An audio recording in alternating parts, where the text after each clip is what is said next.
मेथी के बीज आते हैं और एक कलौंजी के बीज आते हैं। अगर आप इन तीनों चीज़ों का पाउडर फॉर्म में बराबर मात्रा में ले लें, 50-50 ग्राम मान लीजिए लेते हैं, तो 150 ग्राम को पाउडर करके पीस कर रख लें और सुबह जो है आधा चम्मच मतलब 2.5 ग्राम या 2 ग्राम जो है सुबह खाली पेट अगर पानी के साथ इसको इस्तेमाल करें तो डायबिटीज़ में बहुत ज़्यादा फ़ायदा होगा।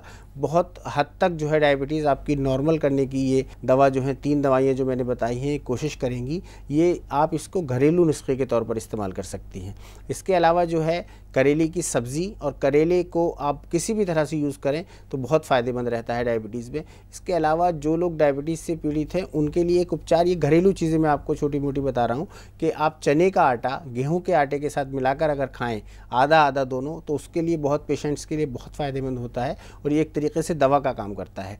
अगर आप रात को थोड़े से चने भिगो कर रख दें, 50 ग्राम भी, उसको रोज़ाना इस्तेमाल करें तो डायबिटीज़ को बहुत हद तक कंट्रोल किया जा सकता है। आपकी जो कोलेस्ट्रॉल लेवल है उसको भी चना बहुत ज़्यादा फ़ायदा करता है। तो डायबिटीज़ में ये सारी चीज़ें बहुत फ़ायदा करती हैं। ये आप हमारे दर्शक जो हैं अगर वो डायबिटीज़ से पीड़ित हैं तो वो घरेलू नुस्खे के तौर पर इस्तेमाल कर सकते हैं। इसके अलावा यूनानी चिकित्सा पद्धति में जो पेटेंट मेडिसिन्स होती हैं वो बाकायदा इसके लिए मिलती हैं।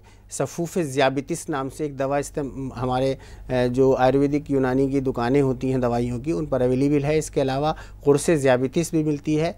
इसके अलावा जो है यूनानी में एक बहुत मशहूर दवा है जिसको शक्रीनो कहा जाता है। शक्रीनो जो है शक्कर से बना है और ये जो है इसका इस्तेमाल अगर लोग करें 2 गोली सुबह 2 गोली शाम, तो बहुत हद तक जो है आप अपनी डायबिटीज़ को कंट्रोल कर सकते हैं और बहुत अच्छी ये दवा है। सब हर्बल मेडिसिन्स हैं इसके अंदर, ये बाकायदा सर्टिफाइड मेडिसिन्स है और इसको आप ले सकते हैं। तो ये बहुत कामयाब दवाइयाँ हैं यूनानी में और इसका इलाज बहुत बेहतर तरीके से हम यूनानी चिकित्सक की देखरेख में कर सकते हैं। एक बात और मैं कहना चाहूँगा कि अगर आप कभी भी यूनानी दवा को इस्तेमाल करें तो उसके लिए जो है किसी भी यूनानी चिकित्सक से ज़रूर परामर्श लेना चाहिए। कोई भी दवा इस्तेमाल करने के लिए उस पैथी के चिकित्सक से मशवरा करें और उस जब ही आपका इलाज जो है ठीक से हो सकता है। डॉक्टर जावेद, अब वक्त हो गया हमारे आज के हर्ब का, तो मैं आपसे जानना चाहूँगी कि कलौंजी की मेडिसिनल प्रॉपर्टीज़ क्या हैं? देखिए, कलौंजी जो है जिसको कि हम नाइजीला सतीवा भी कहते हैं, ये इसका एक लैटिन नाम है या बॉटेनिकल नेम कह सकते हैं इसको आप।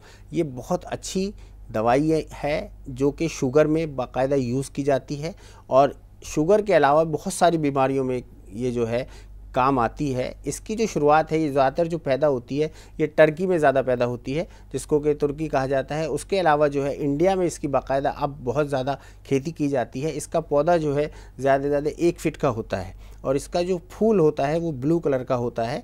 उसमें सीड्स होते हैं, 8-10 सीड एक फ्लावर में होते हैं और बहुत छोटे छोटे सीड्स होते हैं, ब्लैक कलर के तिकोने होते हैं, ट्रायंगल होते हैं शेप के अंदर। और ये जो कलौंजी है ये हम अपने खाने में, अचार में, मसाले के तौर पर यूज़ करते हैं। हर घर में तकरीबन ये दवा मिलती है। इसको जो है ब्लेसिंग सीड्स भी कहा जाता है। इसके अलावा इसको ब्लैक सीड्स भी कहा जाता है, इसको ब्लैक क्यूमिन भी कहा जाता है और ये बहुत ज़्यादा इस्तेमाल होती है। ख़ास तौर से इसमें जो मेडिसिनल प्रॉपर्टीज़ हैं उस पर बहुत ज़्यादा रिसर्च हुई है पूरी दुनिया में।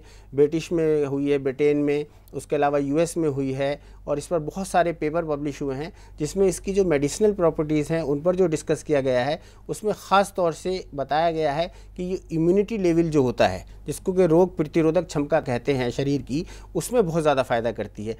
इसीलिए इस दवा को जो है HIV एड्स में यूज़ किया जाता है। इसके अलावा जो है ये जो है सोराइसिस में यूज़ की जाती है मेडिसिन। इसकी ऑयल जो निकाला जाता है, इसका ऑयल जो है ख़ास तौर से जोड़ों के दर्द के लिए बहुत ज़्यादा फ़ायदेमंद है। इसका ऑयल जो है गंजेपन के लिए, एलोपेशिया के लिए बहुत ज़्यादा फ़ायदेमंद है, रोमेटिक आर्थराइटिस के लिए बहुत ज़्यादा फ़ायदेमंद है। इसके अलावा स्किन प्रॉब्लम जो होती है उसके लिए बहुत ज़्यादा फ़ायदेमंद होता है इसका ऑयल। और इसको जो है आप शुगर के जो पेशेंट्स होते हैं उनके जो पैंक्रियाज में इंसुलिन लेवल को रेगुलेट करता है। इसके 2 ग्राम सीड जो हैं आप इस तरह से भी इस्तेमाल कर सकते हैं सुबह खाली पेट। इसके अलावा कैंसर में बहुत ज़्यादा फ़ायदेमंद ये दवा है। इस पर काफ़ी रिसर्च हो रही है। कैंसर में एंटी कैंसर प्रॉपर्टीज़ होती हैं इसके अंदर, बहुत सारे अमीनो एसिड्स होते हैं। तो जो ये ब्लैक सीड्स या जिसको कि हम कलौंजी कहते हैं ये एक बहुत फ़ायदेमंद हर्ब है और इसकी आजकल तो इंडिया में बाकायदा बड़े पैमाने पर खेती की जा रही है। डॉक्टर जावेद, आप हमारे स्टूडियो में आए, आपने अपना कीमती वक्त निकाला और हमें डायबिटीज़ के बारे में इतनी अच्छी अच्छी जानकारियाँ दी। आपका बहुत बहुत शुक्रिया। शुक्रिया। तो ये था हमारा आज का एपिसोड। आई होप आज की जानकारियाँ आपके बहुत काम आएंगी। अगले हफ्ते फिर मिलेंगे। स्वस्थ रहिए, खुश रहिए और देखते रहिए शक्ति टीवी।